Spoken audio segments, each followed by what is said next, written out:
Eyes on Corruption, Global Coalition for Security and Democracy in Nigeria, GCSDN presents Eyes on Corruption, a weekly x-ray of social and political issues. Eyes on Corruption, an expose on issues that bother on corruption-related practices in Nigeria. Eyes on Corruption, informative, educative, and enlightening. Eyes on Corruption, every Thursday, 7 p.m. Nigerian time. Join us on our social media platforms on Facebook, YouTube, Twitter, and our website, gcsdn.org. Host, J. Ehizefua Ohali.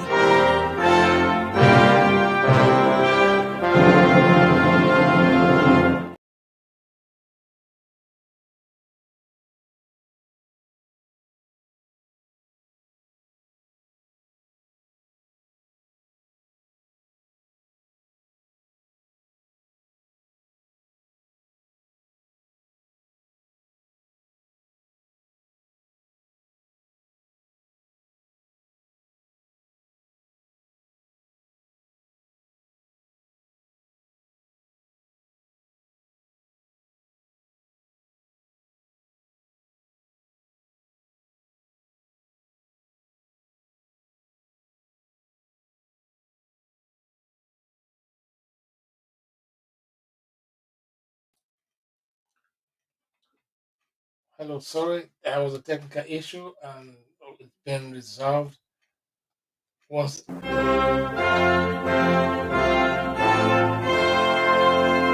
Eyes on Corruption, Global Coalition for Security and Democracy in Nigeria, GCSDN presents Eyes on Corruption, a weekly x-ray of social and political issues. Eyes on Corruption, an expose on issues that bother on corruption-related practices in Nigeria. Eyes on Corruption, informative, educative, and enlightening. Eyes on Corruption, every Thursday, 7 p.m. Nigerian time.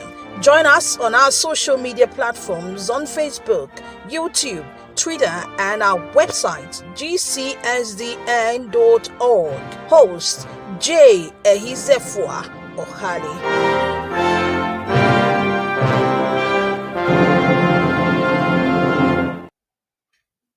hello once again. Sorry for the technical hitch. You're welcome to the program Eyes on Corruption, and today's topic is Corruption Incorporated. Ex-Accountant General of the Federation, Ahmed Idris Ahmed, voluntarily returned $900,000. Now, this is a man that is undergoing trial in respect of the 109 billion naira that was allegedly stolen by or diverted by this same man. This is the only part that has been discovered. There are others that we have not even started investigating or thinking of discovering. But I know if we have to dig deep into his activities, definitely we will have can of worms to unveil. Anyway, we are here to discuss this issue and to look at the impunity with which public officers act in Nigeria to the detriment of the population, to the detriment of the suffering masses, to the extent that over 60% of Nigerians have been pushed into abject poverty by these same political gladiators, political players, the government in power today. This is a combination of irresponsibility on the part of governors, lack of political will by the so-called elected representatives to act conscientiously to salvage the nation and to genuinely do the task that they were elected to perform, and so many other things culminate in these happenings. in a country where people are barely able to eat a square meal a day. The country is rich, but this sovereign wealth of the people does not trickle down to the ordinary man on the street, because a few supposedly lucky people who have had the opportunity of getting close to the source, to the seat of power or positions of trust, are doing a disservice to the nation, to its people. And the government in power, a, it's an accomplice, because if things are happening under your watch and you are not checking all those things that are happening, then you are an accomplice. And to that extent, I am calling on Nigerians, as a matter of fact, to begin to organize, to begin to strategize, to begin to discuss with one another, and to ensure that come 2023, the election that is coming will be, as a matter of fact, a decisive moment in the life of Nigerians to transform the nation, to elect people who are capable, who have capacity, people who can be trusted to serve the people genuinely rather than lording it over the masses. This is what every Nigerian must begin to talk about and to do something about, because not doing anything about the situation will only make the matters worse. And those that have been the victim of this system will continue to remain victims of the system unless they take it upon themselves to say enough is enough and do what it takes. This is not rocket science. We know what is wrong.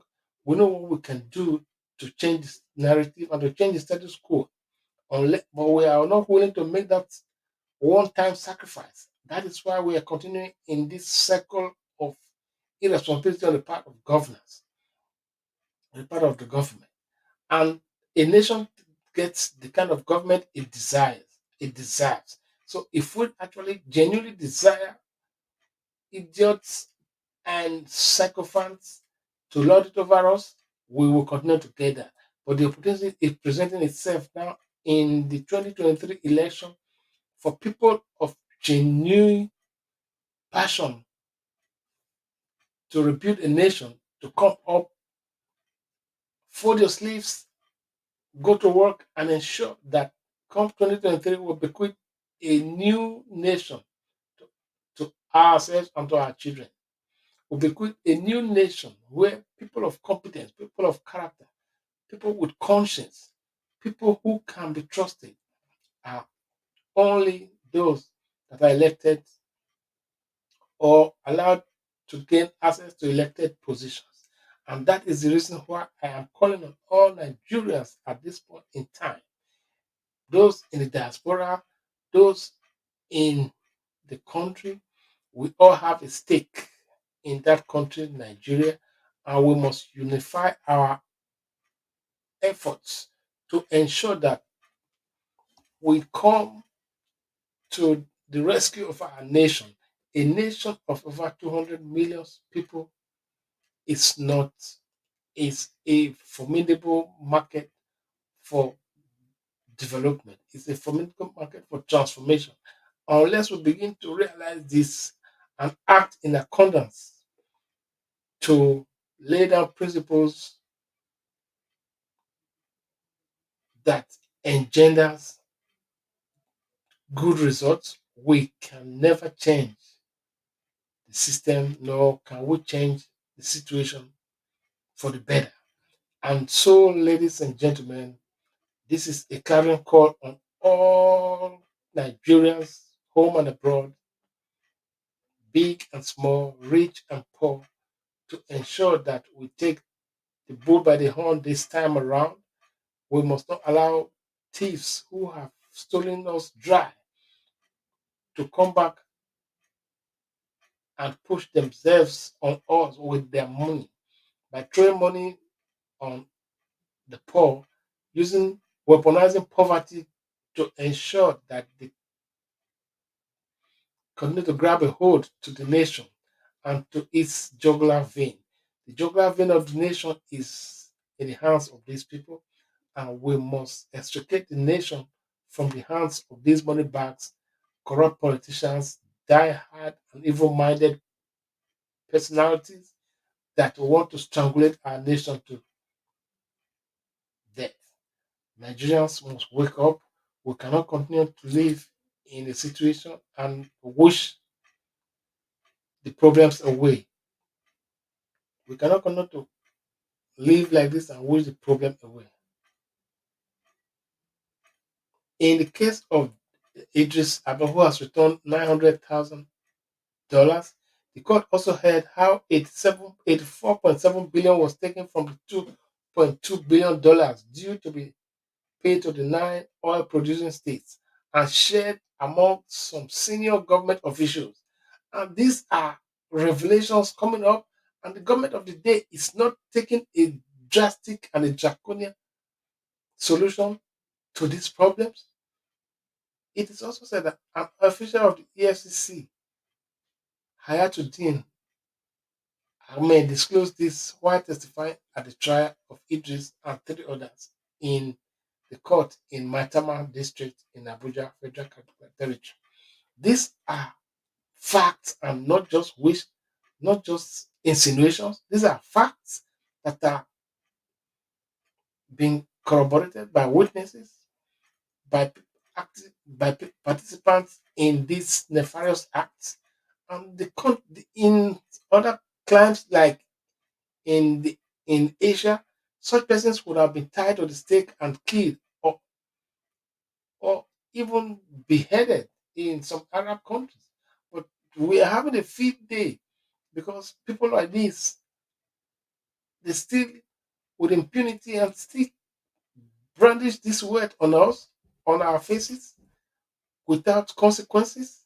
No, we must not continue this way. Nigeria must be rescued from the hands of these thieves. Nigeria must be rescued from the hands of political thugs, political armed robbers who have taken it upon themselves to do whatever they want to our nation and to our people, pushing over 133 million people into abject poverty. Is that not enough for the people to be provoked and chase out this bald head out of town, according to Bob Marley? Is this not enough for crisis to erupt in the nation where the common masses will say enough is enough and unite over these common enemies? Are just a handful toiling with the affairs of the nation, toiling with the future of our children, our children's children? Is this what our forefathers fought for at independence? This is unacceptable, and Nigerians must be aware that there is a day of reckoning, and that day of reckoning is at hand. We either step up to save the nation from these thieves, or we continue to wallow in this abject poverty and extreme poverty syndrome. We multiply and quadruple, and we do not want that. For this reason, the government in power that has superintended over these rogue acts and massive looting of the treasury must be crumbled. The government must go, and a new government must come. A government that can be trusted. A government where the people will decide what and how they want the nation to be. A government where only the capable hands will be getting the job of running the affairs of our nation. Because if in a job interview, you look for the competent and capable hands. We don't look for mediocres when we are conducting an interview. We don't look for mediocres. We don't look for inexperienced or dishonest people to be given the job.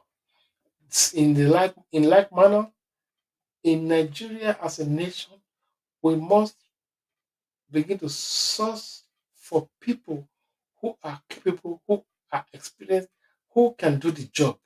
We cannot say because it is the turn of section A or it is the turn of section B, and we give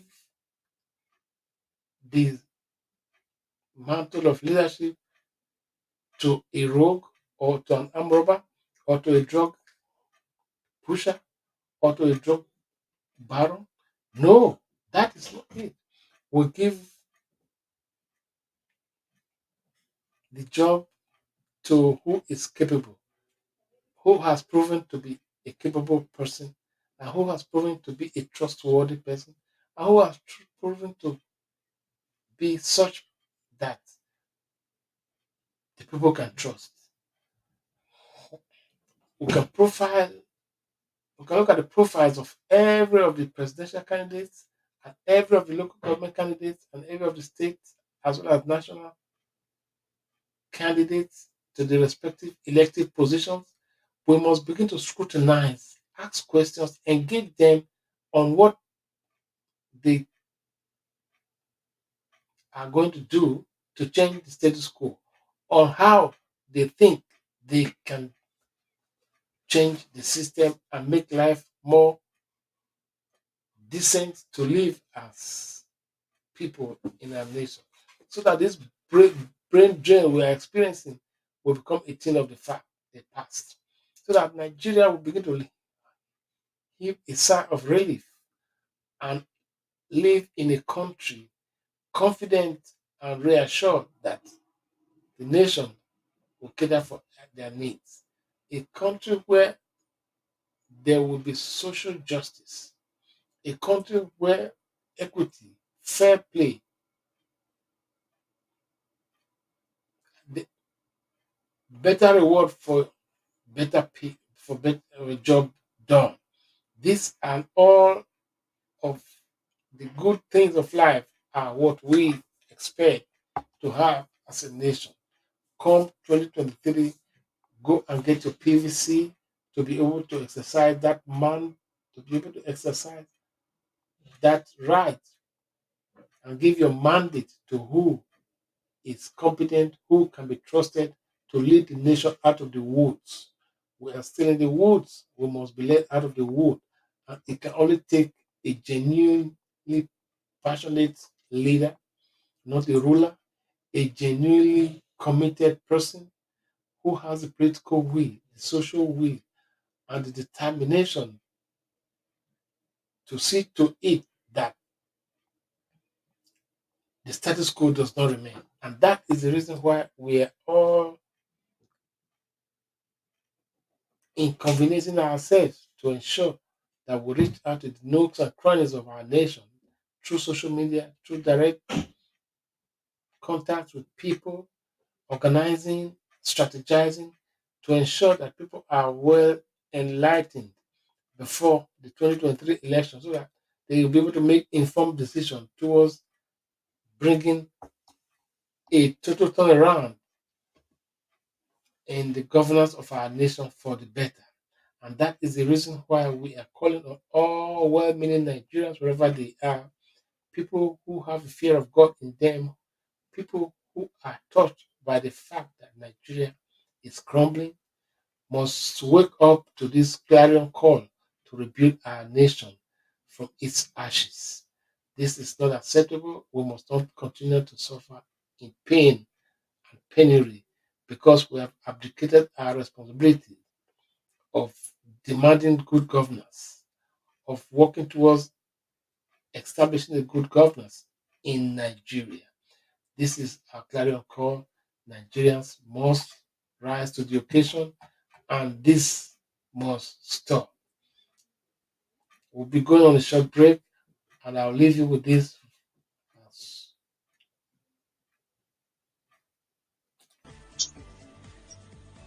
That is the real and the truth. And let me make some revelations, because some of us also have our own intelligence networks. Okay. Have met with some of the bandits. We have met with some of their high commanders. One or two who have repented. They have sat down with us, not once, not twice. They told us that one of the northern governors is the commander of Boko Haram in Nigeria. Boko Haram and the bandits are one and the same thing. They have a sophisticated network. During this lockdown, their planes were moving up and down as though there was no lockdown. Moving ammunitions, moving logistics, moving money, and distributing them in different parts of the country. They are already in the south, in the rainforest of the south. They are everywhere. They told us that when they finish these rural killings, they will move to phase 2. The phase 2 is they will go into the urban cities, going from house to house, killing prominent people. I can tell you, this is the game plan. By 2022, they want to start a civil war in Nigeria. Don't joke with what I'm saying. I have a PhD from Oxford University. I'm a central banker. We don't talk nonsense. So don't joke with what I'm telling you. I have this from the highest possible authority, higher authorities of some of the commanders of the killers and Boko Haram. You said northern governors, past or present, Dr. Badaya? No, current. No, they said one of them is the commander of Boko Haram in Nigeria. One of them. And they are not looking for money. They have more than enough money. In fact, he told me they just came back from one of the Middle East countries in private jet full of ammunitions and dollars. Did they tell you, Dr. Badaya, why they would want to cause civil war in 2022? Yes, so that they can continue in power. Ladies and gentlemen, did you hear that? So all the things that have been happening in Nigeria, they are for a reason. This is a well-respected man, Honorable Melafia Obadea. He is privy to so many information, and he has just let a little of the cat out of the bag. This is just what is playing out in his very subtle way, and this is the end game. The end game is to continue to perpetuate themselves in power and have the effrontery and the temerity and the audacity to do whatever they like with the people and with the resources in our land. This must not continue. Nigerians, wake up and do the needful and chase these bald heads out of town. This is not acceptable.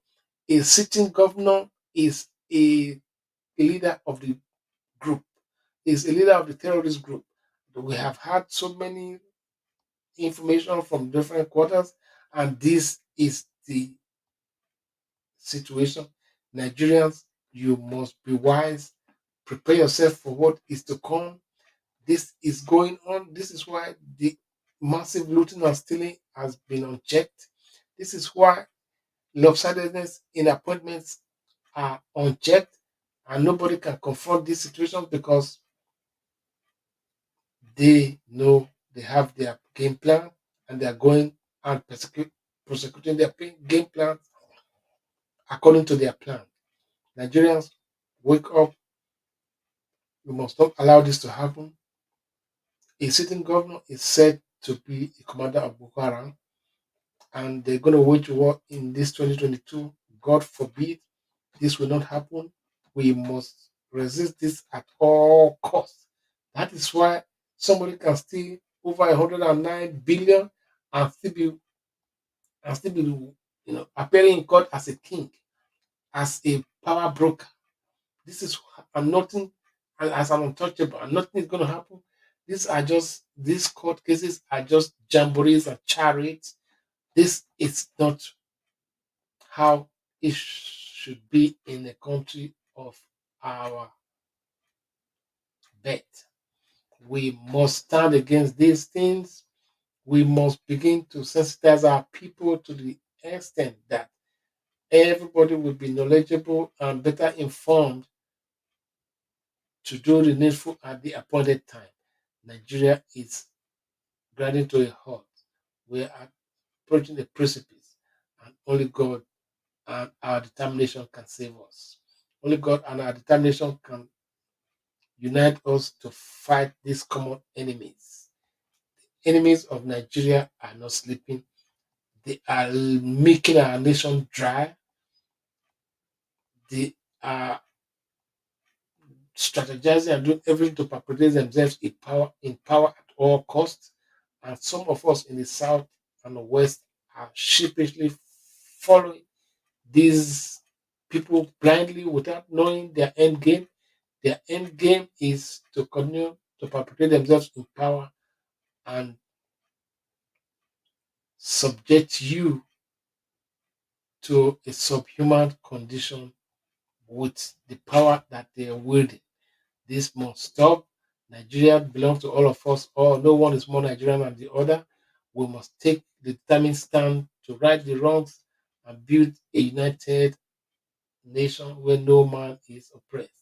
Though tribe and tongue may differ, let us stand in brotherhood and fight against the common enemy. On that note, ladies and gentlemen, I welcome you once again to the program Eyes on Corruption that comes to you every Thursday, 7 p.m. Nigerian time, reaching you live most times under the auspices of the Global Coalition for Security and Democracy in Nigeria, beaming from multiple social media platforms, including YouTube, Facebook, Twitter, and of course our website, gcsdn.org. Until I come your way again next week, same time, same program, I wish you a Merry Christmas in advance and a Happy New Year. Nigeria will decide in February 2023 whether we want a nation of our dream. It is just about 79 days away for Nigerians to cast their vote for a new president, a new governor in each of the states, and of course, new leaders in all spheres of the political ladder. Time is ticking. We must take a determined stand to rescue this nation from money bags, from thieves, and from the people that have plunged us deep into this. Thank you and have a good time. Share this program, like, and make your suggestions, whatever.